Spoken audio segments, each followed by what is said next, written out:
She was a left-handed lady with a gleam in her eye. She had a heart, I can't. Ooh, I'm feeling bitchy today. I just would like to take this opportunity, top of the show, to let everybody know that, like, my bitchy capacity, I feel like I'm only utilizing, honestly, on a daily basis, like 8 to 13%. And especially lately, I would say like the last, today doesn't count because I've been a real fucking cunt today, but I would say like the last 72 hours per se, I've been so pleasant, present, and lovely that it's making me sick. Okay. And I just want to kick it up 400 motherfucking notches. Okay. I'm ready to rumble. I'm ready to tussle. I'm ready to dive in and get my fucking hands dirty like a little rat, like a sewer rat. I wouldn't say that I take the high road necessarily in life. I like to think that I take like the low to medium road. I would say medium plus some days. And I'm just like looking to get like swathy. I don't know if that's a word, but I want to like get weird. I want to like get down in that sewage system. I want to flap my limbs around. I want to swim a little bit. I want to go scuba diving in the sewage. That's what I'm feeling like today. So buckle up, Buttercup. Let's get fucking ready. I'm leaving town tomorrow. We are gallivanting west. And by west, I mean north. Further north, as Heather McMahon would say, aka Los Olivos, which is my favorite place. Oh, what the fuck happened? Well, I was recording, just singing for my supper, and then I looked down and my equipment turned off because little Handy Andy borrowed one of my charging cords. Because she's always, fussing with my setup, So, love that. Love that. Love that. I want to fucking headbutt this man. I want to headbutt him. I dream of it. Sometimes when he's sleeping so blissfully and I just dream of ripping out all of his fucking eyelashes. He left, not ball hair, facial hair, yet again, in the bathtub last night. He says to me yesterday morning, he goes, "Hey, babe." And I was like, "Yeah." He's like, "I forgot to tell you." Famous last words. And I was like, "What?" He was like, "I have a work dinner tonight. You can come if you want. It starts at 8. I said, "Excuse me? 8 p.m.? I will be half foaming at the mouth, 3 feet in the grave at 8 p.m.? What are you, insane? Are we doing cocaine? Are we on crack? Are we doing meth? Who the fuck goes to dinner at 8 p.m.? He's like, "Us. Most of the time." I'm like, yeah, that is not my journey anymore. Okay, I'm taking a Unisom at 8:27. No, I'm not going to a sloppy steak dinner at fucking 8 p.m. He's like, "Okay, well, it might be a little late, Shell. I'm out for the evening." I'm like, don't tempt me with a good time, bitch. See you later. See ya never. Sleep at the steakhouse. I don't give 3/8 of a fuck. The last time that I had a Friday night to myself, I can't remember. Okay. I yearn for the days. I was like, go, bye. So I had my girl dinner, which consists of a French imported triple cream brie from Bristol Farms and a beautiful sourdough baguette. Then I moved on to the arugula salad. You have to get some roughage in. You need your greens. So I just raw dogged a bowl of arugula. Then I moved on to my second course. And I should say my first course was a gorgeous martini in solitude. I lit the candles. Okay. I let my tits roll out of the sports bra, okay, hit the marble floors. I get into my ugly pajamas, like the ones that are just doing nothing for my frame. I put a scrunchie in, I light my abundance candles, I get my frothy fucking martini with the blue cheese stuffed olives to the fucking brim, okay, I'm licking it like a dog with a little dog bowl. To the brim. Tits to the floor, martinis to the fucking brim. And I'm watching Vintage Roni, okay? The classics. I will say that the particular season I settled on is a very disappointing season. You should skip it. I can't remember if it's season 8 or season 9. It's Aviva Drescher's second season, and I believe Kristen Takeman's first season. It's the Montana trip. The Montana trip is the worst Real Housewives of New York trip that's ever existed. In worlds of Cartagena, Morocco, Ya Habibi, Cabo, Tequila, Mexico. Of all of the trips, it is so disappointing and just not a good time. So I made a slight misstep on my viewing selections, but whatever. I sat there happy as a goddamn clam last night, okay? And then my last course was a white chocolate, dark chocolate, freeze-dried raspberry by True Fruit, which are stunning. I cut them in half because they're a little bulbous, and I don't like ball-shaped things while Andrew's out and about. You know what I mean? Anyways, Andrew's bugging me, and as I was saying before I was so ruthlessly cut off, I've been in like kind of a good mood the past 3 days, like pleasant, chipper, chatty, jovial spirit. And today I woke up just feeling like I just want to be a fucking bitch. You know what I mean? Because at the end of the day, it gets such a bad rep, but there's nothing more fun. We're all like morally bankrupt at the end of the day. Like, I don't know that I've met one person that I trust or believe that like doesn't have bitchy thoughts. That's just nice all the time. And if that person exists, I don't know her and I don't want to fucking know her because she seems goddamn boring. So in the spirit of that, we are going to just kick it into cunty high gear and see how this episode rolls. I want to start off with a couple things. She's a Latin lady with a sweet in her eye. Okay. I kind of just like touched the surface last week. I'm tapping. I saw something about tapping. It's supposed to relax you. We're tapping. Now we stop. Okay. Kate Hudson's music career. Love her like a sister. The music video for She's a Latin Lady. I forget what it's called. I don't care. It's an ode to Goldie, allegedly. The production value is insane. There's a gauzy curtain and she's on a Jennifer Aiden meets Sheena Shea, gold settee, a love seat, if you will, with a faux sheepskin. Just saying her heart out and she loves it so much. I don't trust her anymore. You know, this is the thing with the celebrities, okay? What is the thing? What was I about to say? Sometimes when they go rogue, you know, it's like when Lea Michele went to the Met Ball in that turquoise number with the pashmina. Didn't trust her before. Don't trust her now. It's just, there's something like, I feel like maybe they're just a little too insulated. Like, you don't have one bitchy friend that's like, honey, what the fuck is going on with the sheepskin and the gauzy drapes? Honey. And then Jessica Simpson, the rebrand. Oh my God. I know. I touched it last week. We have to get back into it because my nipples are like, I'm leaking. I never got breast milk and I'm getting it now because I'm just thinking about Jessica Simpson with her fucking Gucci rhinestone sunglasses. We're tapping. Now we stop. Okay. Jessica Simpson's hard launch back into the music career. And she's like, and all these poor producers who are like, you know, in front of the camera being like, I think we're going to see a side to Jessica that like, we didn't know she had in her. And then she's just like, you know, in the studio with her boots on, rocking out. Are you going to use my heart against me? It's like, no, I think we've seen every version of Jessica Simpson. I think we got it. The first time, but now she's angsty and she wants revenge and she's ready to rock it. Like oh God, it's so good. It's like, this is a lot of buildup. She better come out with an album where she's like, you know, naming names and dropping some real bombs, because if she's just got like an angsty little pop ballad, divorcee, you know, bop, it's a lot of buildup, okay? Like, she better come out like fucking Gene Simmons. She better come out like Ozzy Osbourne. I want Jessica Simpson to like bite a bat's head off. If it's anything less than that, I want Jessica Simpson on Warped Tour, okay? In a platform boot with those eyelashes on Warped Tour, because I think we all know what's coming. You know, you've never seen Jessica like this before. Okay, well, wait. She's a left. Okay, here's another thing.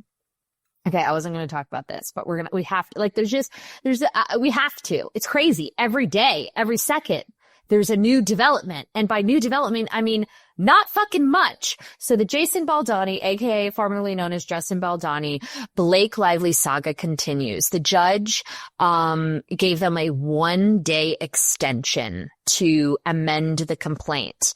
Now, all the while we are being told, like, bombs are dropping, like, they've got that. Drop the bomb. Where is it? Where the fuck is it? This has been going on for 17 fucking years. It doesn't end with anything. It certainly doesn't end with us. It ends with sus. Okay? Because who's going to tell these celebrities? Oh, this is a lukewarm take. Okay? Who's going to tell these celebrities? Okay? That sometimes people are awkward in the workplace. Okay? Awkward. But does that constitute this level of legality? I don't know. I'm not sure. And if you've got the smoking gun, for fuck's sake, bring it. Show it. Show a part of it at least. So now Jenny Slate's getting roped into this, and you know she doesn't want to get roped into this, but she is, unfortunately, allegedly. So Blake Lively's smoking gun is that there's other women that filed complaints on set, okay? And nobody is naming names. This is all alleged, okay? So allegedly, Jenny Slate, this is what killed me. This is what put me in the goddamn ground last night, okay? Because these white women, these white bitches, okay, are ruining everything for the rest of us. It's insane. Now, I just would like to say this, and God forbid anything terrible did happen and there's no evidence and we need to believe victims. Like, I co-sign on that sentiment hard. It's not looking like this is one of those situations. You know, we've read the text messages. Could we all just wrap our heads around the idea, and by we all, I mean Blake, bless her. You know, maybe Justin Baldoni's just a fucking weirdo. And it happens sometimes, you know. I worked in an investment bank. There were weirdos there. There was weird dudes there. I worked at a summer camp. There was weird dudes there. Weird people, I should say. Real weird people. I worked at Abercrombie Kids, Humble Flex. There was some weird people there. And I think that when you are in a collaborative, communal experience, sometimes you're going to encounter a weird person, okay? And moving forward, we should just acknowledge that, you know, it's not all rainbows and sunshine, and sometimes you're going to meet a weird person out in the real world. Okay? Okay, great. So, Jenny Slate allegedly, I have to read the quote because it's fucking insane. So one of the complaints is that, you know, Jenny Slate moved to New York for this movie. She has a son and she signed a lease so that she would have housing while she was shooting in New York. And she put down a $15,000 security deposit and was, you know, expressing some type of discomfort to Heath, a producer, a Wayfair Studios producer, whatever. And was saying that, you know, whatever, the living arrangements weren't conducive to her and her son's needs, but she didn't want to move because she didn't want to lose the $15,000 security deposit. So allegedly, this dude Heath says, well, don't worry about it. Studio will cover the security deposit so that you and your son can be comfortable, and proceeded to, in his attempts to help the situation, make allegedly Jenny Slate feel uncomfortable. I'm going to read this quote because it's very important to the story, okay?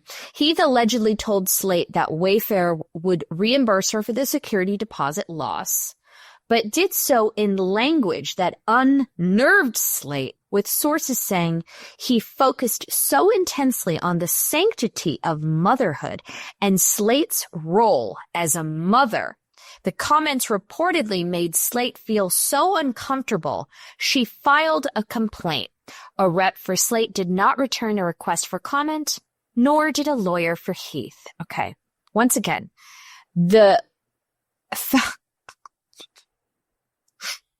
I need someone to get a gun and shoot me at my own asshole if I have to endure this level of bullshit for one more day.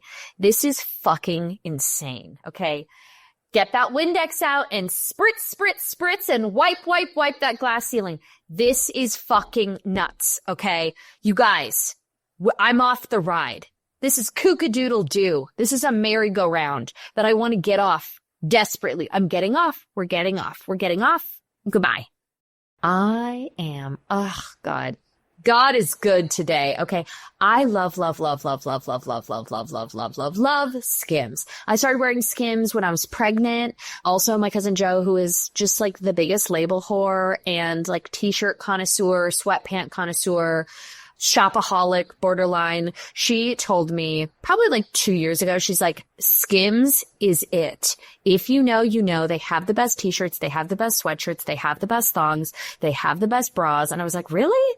To be totally honest, I was like, okay, tried it, converted, never looked back. The only thing that touches my labia, my butthole, my tits, my legs, and I mean, people ask me all the time, like, what white t-shirts do you recommend? It's Skims. It's always Skims. They are so soft. The fit is perfect. The sweatshirts are perfect. I truly have no notes. The Fits Everybody thong in clay, I have 17 of. If you're looking for a comfortable thong that looks great under clothes, that's just comfy and effortless, feels like you're wearing nothing, you have to try their Fits Everybody collection. Also the triangle bralette I wear to sleep. It's so comfortable and I need like a little bit of a lift. The Fits Everybody collection is available in sizes XXS to 4X. You can shop now at skims.com and Skims stores. After you place your order, be sure to let them know that I sent you. Select podcast in the survey and be sure to select my show in the drop down menu that follows. Go, run, fly. Skims. I need drinks. I need vitamin D. I need to be in the sun, double fisting estate rosé or something. I got to get out of town. I'm bungee cording Clyde to the top of my car and we are headed further north. Okay. We're going to go to Los Olivos tomorrow. We're going to wake up. This is like the perfect 2-day trip. Okay. If you live in Los Angeles. I'm not supposed to be talking about this place because I've blown it up. My cousin Joe called me and she's like, can you stop fucking talking about this place? Because you're ruining it, which is just a lovely, lovely thing to say. And that bitch better watch her fucking back because it is my cousin Joe's 40th birthday this upcoming weekend. And she's having a birthday and she asked me to roast her. And I was like, are you sure? And she's like, go for it, girly. By the way, this is going to end terribly. She's like, go for it, girly. Do whatever. Nothing's off limits. And I'm like, are you sure? So I have managed, like in the first sentence, I've got like an eating disorder joke. I've got, it's going to be, I don't know what the crowd's like. I don't care. I'm going to rip that bitch apart. Okay. Tits to taint. So we're going to San Ynez. Okay. My favorite place, Los Olivos, San Ynez. It's stunning. Okay. So you go there for a night. It's like an hour and 15-minute drive from my house. And I find that wine tasting is a very kid-friendly trip, so we do that. Then I'm going to stop off in Santa Barbara on the way home, okay, to the Rosewood. Now, I was contemplating saying that I was a fire victim and my house burnt down. It feels like it's in poor taste. I just wanted to see if I could like finagle a last minute room rate. And if I like bring on a sob story, like maybe I'll get an additional discount because the hotel is absolutely stunning. It's Truman Show energy, but like done gorgeously. And it's just too expensive. Like it's just, okay, we're going to pivot because this is just not likable conversation. But, what was I going to say? Jackie. Oh, you know what's exciting? Okay, this is exciting. Somebody sent me this morning. So California signed into law a new child influencer protection law, if you will. So any children that appear in online content, this law requires that the creators set aside a percentage of the earnings from the ads in a trust until the child turns 18. The laws also require creators to keep records of their earnings and how much time minors appear in their content. I love this so much because, listen, I've got some friends that like that's a complete lie. I don't have one fucking friend that does this. Even as I'm saying it out loud, I'm like, which friend? I would like to go on record and say that I have little to no. I don't think I have any friends that are technically content creators. Any friends I have in the spas are like comedians or actors or something, but I wouldn't say that I've got a friend. I don't have a friend, a close friend that's like a content creator. God, I love that for me so much. What a star. What a breath of fresh air. Anyways, yeah, I don't. So I was going to say, like, I know people that are content creators, that are influencers, okay, by definition, and the kiddos are making a lot of unpaid appearances. And right now, like, sometimes I'll have like half a martini and I just want to show off how cute Clyde is. But once he gets to a certain age, and it's not because I'm trying to protect his privacy at all. I don't really give a fuck about that. I'm being totally honest. This is what it is. This is why once he gets to a certain age, I would be incredibly mindful about his presence. And it has nothing to do with a trust account for him. Obviously, I don't ever want him to feel that anything that we do, and I feel this way with both my family, my friends, my husband, and my child. I never want anyone to feel that anything we are doing is a transactional experience for content. Dinners, going to a cute farmer's market, any type of an activity. When he's old enough to understand what's going on, I never for a second want him to feel that anything we do together is performative or for an audience. And when I see mom talk or mom influencers, in a field with their children, pushing a swing, painting, laughing, bathing, whatever it is they're fucking doing. I just would hate, it would be my greatest source of sorrow would be my son thinking that we were doing something sweet with even 0.0003% of it to be for like a performance. Like that like breaks my heart. I'm day 3 of my menstrual cycle. I swear to God, it really bums me out and it makes me sad. It makes me sad, everybody. So I'm totally in support of this law. Like imagine putting your camera, like sticking it on a tree and then like pushing your kid on a swing and like laughing and then being like, oh, that's a good shot. I'm going to hit that with Sarah McLachlan. Like, ew, no, like no offense, like get your bags, but I'm protecting it. I'm trying to be nice again. We're not doing that this week, Jackie. No, bitch. I think it's fucking weird and I don't like it. Okay, moving on. Okay, sharp right. Part of the reason I'm like working out ish, I'm trying to work out like 5 days a week, which is disgusting. Disgusting. Okay. And like, I feel good because I feel good like when I leave because I'm like, oh my God, I did something. Let them. Like, what's the Mel Robbins 5, 4, 3, 2, 1 out of bed. Let's work out. Like, do I feel connected to my body? Do I feel not really, but like I want to be snatched for Clyde's 2nd birthday. We're going to Boston. We're going to see Teddy Swims and Thomas Rhett at Fenway Park. Okay. And we're bringing Clyde and I really am trying to finagle like them to sing happy birthday to Clyde and bring him on stage in those little fucking headphones. But I don't want to be an asshole. I have this pair. Okay. Back when I was childless, frisky, and fun, okay, before I went on tour in 2020, I was having a gorgeous rosé lunch, and I stumbled into Maxfield, and I found this pair of jeans that were, my friends had all told me that I wasn't allowed to wear them anymore because they're fucking cunts, but I found these jeans that it was an Attico redone collaboration and Swarovski crystals all down the side, like tiger crystals. Okay. I put them on. I felt like a demon came over my body. I became like the best version of myself in these jeans. Okay. I was just kind of there on a whim, window shopping as a lady does post beautiful lunch. I put these pants on and I was going on tour like in the next 2 weeks, and I hadn't really like finagled my outfits. And I tried these jeans on and I was like, these are the most stunning pair of pants I've ever put on my body. My ass lifted like 6 inches, okay?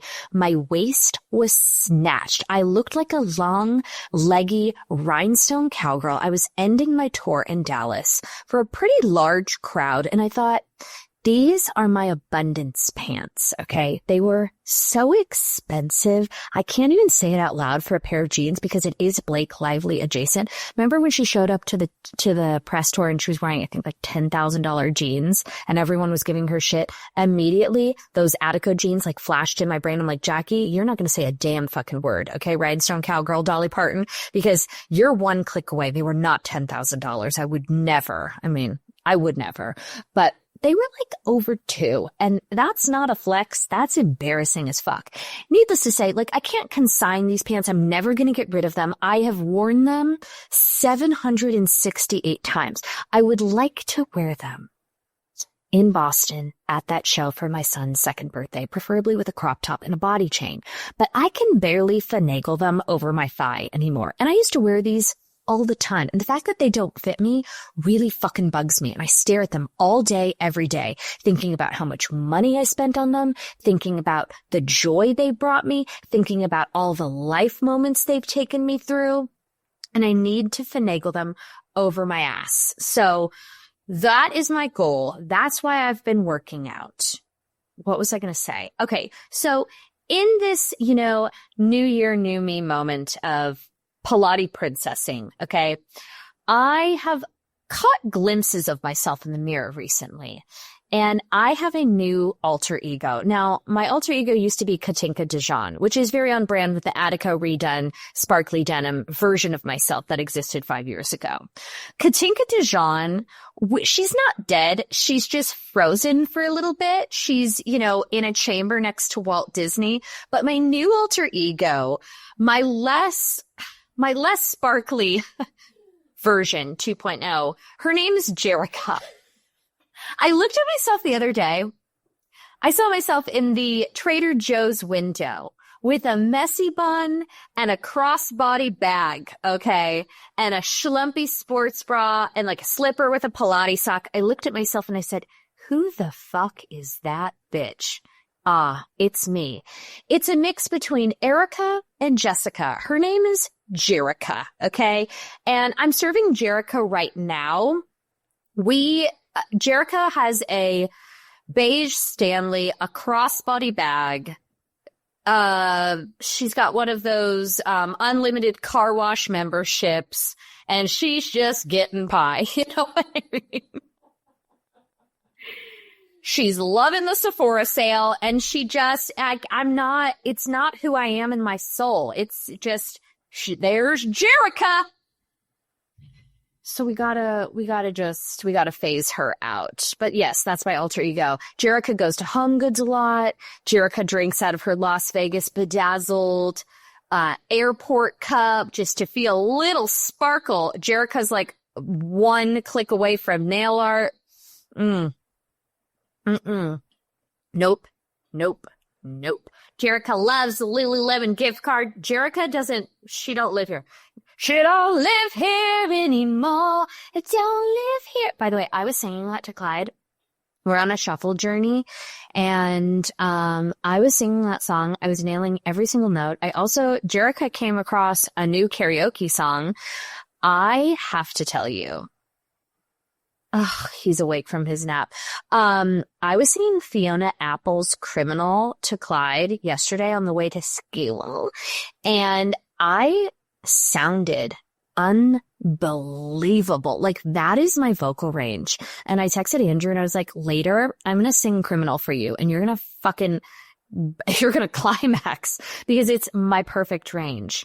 And I was earnestly singing it. Like, I sing a lot on this podcast and I'm like joking, wink, wink, but I sounded unbelievable. Jerrika is back and better than ever. Somebody called Tory Burch and get me a freshy pair of flats. Okay. We're ready to goddamn rumble. I need to understand the correlation between aliens and frogs because I have a theory. and I'd like to workshop it with you. I have a bit of a frog infestation in my backyard. It is, call me Jukahontas, call me Hokahontas, because the river and the otter are my friends. I have so many fucking frogs in my backyard. I also checked the Ring camera footage last night. I've got like a possum posse, or I don't know if they're raccoons or squirrels or possums or bobcats or a blend of all three. But the frogs are a chirping and the possums are a possuming, because it is just, it's a zoo back there. So the other day I go to record the sound of the thousands of frogs that have inhabited my creek, if you will. And by creek, I mean, a faulty like waterfall feature that we just like haven't run because we're so afraid to just see what the water contents looks like. Like, I know we're going to turn that fucking waterfall on and it's just going to be like fecal brown Niagara Fall, like rapids coming down, like sewage. So we've just never turned it on, but there's like a little bit of stagnant water at the bottom. And the frogs, I mean, we have like 100 frogs and they're just, and Andrew's like, isn't this amazing that we live in nature and the frogs are, what is it called when a frog ribbits or chirps? I don't know. I'm not a fucking botanist. I am considering taking Clyde to the Santa Barbara Zoo tomorrow. Considering. I need to see if they have a bar first, because like, I'd love a Santa Barbara Blue Moon al fresco. And I also have a little bit of unhealed, wounded childhood trauma from the birdcage. These fucking cunts. Okay. I went to a birthday party when I was like, I don't know, like 12 or 13 maybe.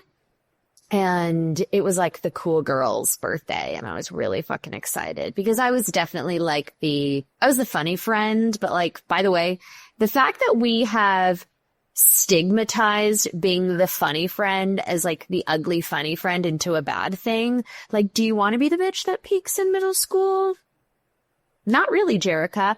So I got invited to this birthday party at the Santa Barbara Zoo. I remember we went to the In-N-Out Burger in Ventura, and then we went to the Santa Barbara Zoo, and the girls, these fucking dumb cunts, okay, who I would like to line up and have a little talking with too. They were like, Jackie, we have a surprise for you. We have a surprise for you. Close your eyes. So they closed my eyes, and I was like going with the bit, and they brought me into the fucking bird atrium, where they just are free balling. Okay. You're in this like little net dome, and these fucking wild birds, like pterodactyls, are diving at your fucking head. And I opened my eyes and I realized I was essentially in a fucking cage with toucans and parakeets and flamingos and whatever other fucking bird. In my head, like when I close my eyes and think back at it, it was as if I was like dropped into Jurassic Park and there were pterodactyls with beaks like coming for my eyeballs. And, ooh, the throat closes up still talking about it, I gotta say.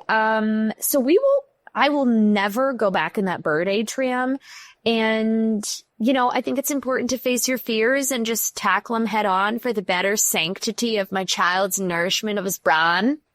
So I might go. I mean, I'm not 100% not going, but I'll probably be at the Rosewood having an Aperol Spritz and a taco. But in theory, Jerrika would take her son to the zoo. It's the right thing to do. You know what I said yesterday too? I have no idea when Easter is. Is it next month? I don't know. I was at Home Goods. There was eggs everywhere. Okay. Eggs and little ribbit rabbits. And I said, I got in the car with Andrew and I said, you know, I don't celebrate Easter, but I'd fuck Bad Bunny. That's a cocktail napkin. Okay. Yum Kipper. I hardly know her.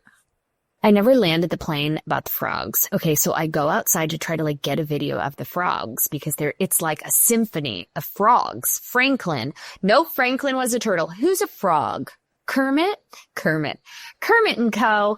Really just hitting those high notes the second I walk outside. And I've Googled this at length, and I understand that frogs are, you know, prey. So they're very well positioned. I mean, who knew that this was such an informative podcast? This is like fucking National Geographic. I walk outside. The frogs are way, way back of the property. Okay.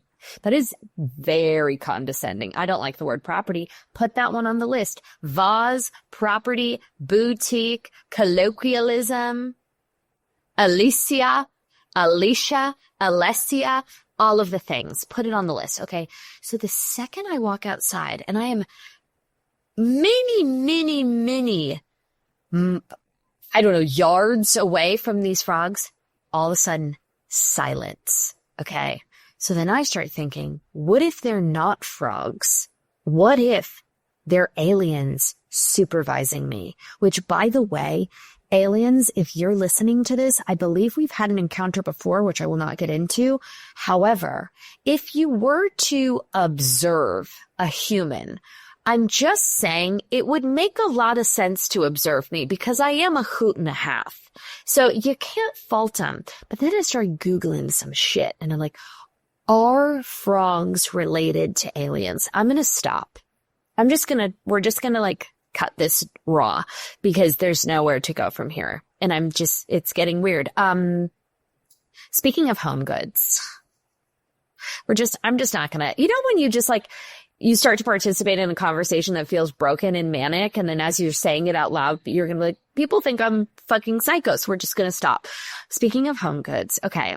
So, in case you forgot, 75% of my personality is that I have a dead mom, and a dead mom that was like oddly not materialistic. So, I don't have like a lot of material things that I can like look at that remind me of her. I don't have like a sensible sweater. That bitch wore like low-rise Abercrombie denim and like t-shirts with pit stains, hot as they come though, like so gorgeous you can't even fucking believe it, but just like a real jeans and t-shirt kind of gal. But she was always decorating. We had, she had great interior style, whatever, a little coastal for my liking. I was like, Mom, what's with all the fucking shells? She used to like love a coral and we would talk about it all the time. I'm like, the coral is reading, like it's too much. Like we don't live on the water. It's getting gimmicky. We would have fights about it all the time. We'd go to Home Goods and she'd be like, look, a piece of coral. And I'm like, we're done with the coral. Okay.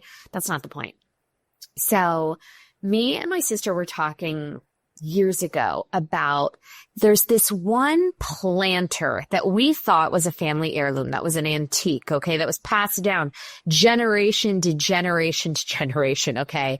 And we always talked about Mom's antique orchid planter because it just was like something we remembered from all of our, childhood, like every home we ever lived in, which wasn't many. I just like remember coming home. It was always on like the front little credenza, this like gold kind of chinoiserie planter that she filled with orchids. So when I moved into my home, I took it, I filled it with orchids. And it's just like something that me and my sister both are like, oh, that's like such a special piece. Okay.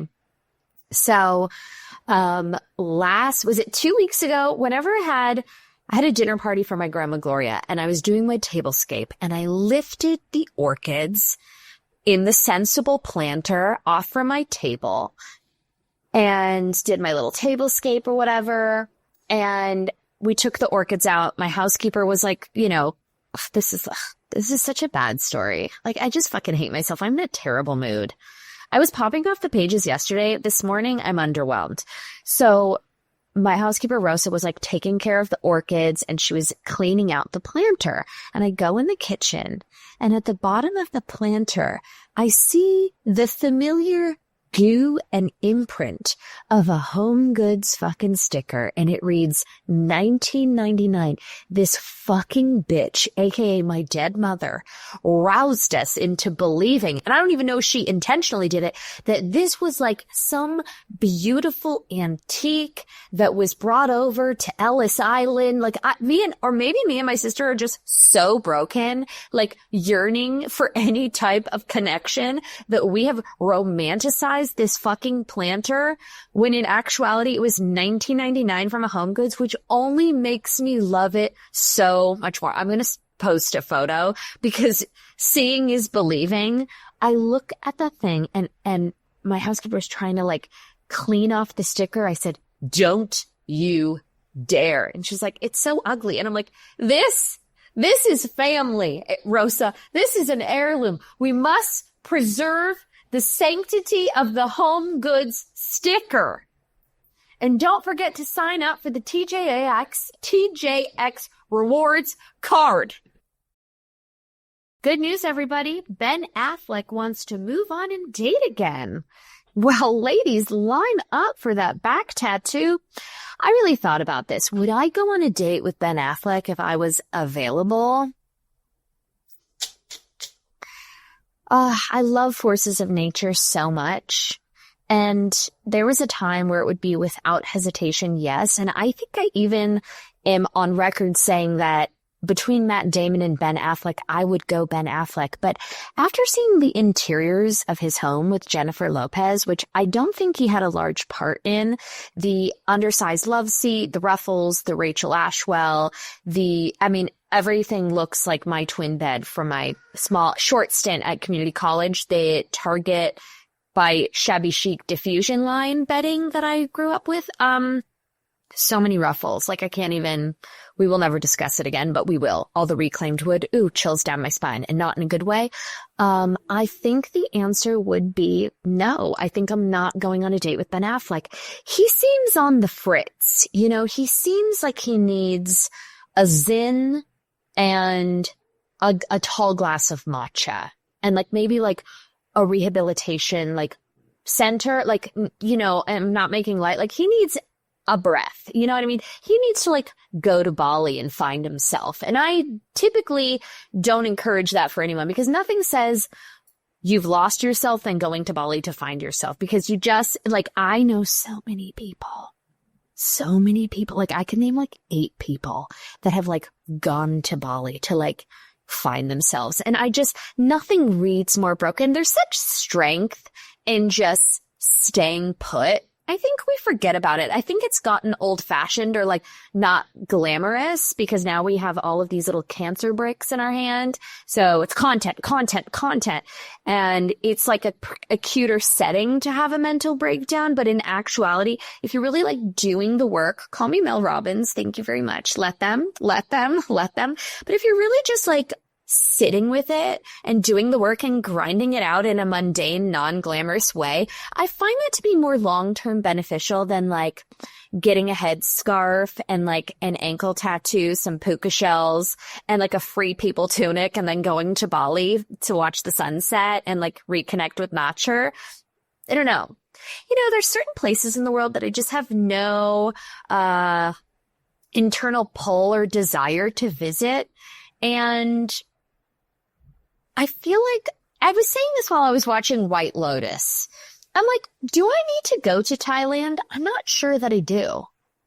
It looks unbelievable. It looks beautiful. You know why I don't want to go to Thailand? Because every single person I know, and this is no disrespect, okay, to the gorgeous country, and I'll probably end up there and I'll probably love it. But I know so many people that have gotten really stomach stuff there, because I have my stomach stuff fear. It's why I didn't go to Mexico for years and years and years, because I went there and I had some type of parasite. Maybe I should go back. See, now it's maybe I should book that trip, because now it's looking pretty good.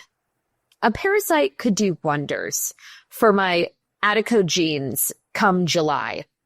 But anytime I hear about somebody getting any type of a stomach thing, I don't want to go there anymore. And I just write it off my list, including restaurants. I don't do this anymore because I have sat with it and I'm evolved and I'm healing. But I used to go on Yelp before I would go to any restaurant, and I would put in the search bar food poisoning and whatever, if there was any reviews that indicated some type of food poisoning, which is basically every single restaurant that has ever existed, I would read it 17 times, figure out what dish they had ordered to obviously avoid it, and most likely not go there.